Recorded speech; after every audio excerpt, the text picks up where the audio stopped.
তোমরাও কি এই ভুলগুলো করো? যদি বলতে চাও যে সে অঙ্কে খুব ভালো, তখন তোমরা ইংলিশে কি বলো?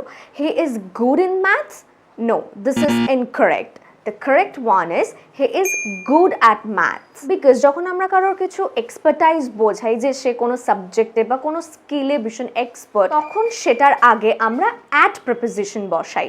লাইক সে গানে খুব ভালো, সে ইজ গুড অ্যাট সিঙ্গিং, সেটা তার একটা স্কিল, সেটাতে এক্সপার্ট, তাই তার আগে আমরা অ্যাট প্রিপোজিশন ইউজ করেছি, সে ইজ গুড অ্যাট সিঙ্গিং। এই ভুলটাও অনেকে করে থাকে যে এভরিওয়ানের পর আর বসায়, like everyone are happy. No, this is incorrect. The correct one is everyone is happy because everyone is singular. কারণ এখানে আমরা ইন্ডিভিজুয়ালি প্রত্যেকের কথা বলছি যে প্রত্যেকে খুব খুশি, তাই আর কখনো হবে না, এটা হবে everyone is happy, সবাই খুশি, everyone is happy। তাহলে এবার থেকে এই কমন ভুলগুলো আর করবে না তো? আর কারা কারা এই ভুল সেন্টেন্সেস গুলো এতদিন ইউজ করতে আমায় অবশ্যই লিখে জানিও। তো আশা করছি আজকের ভিডিওটা ইউজফুল ছিল। That is it for today. See you all in the next video.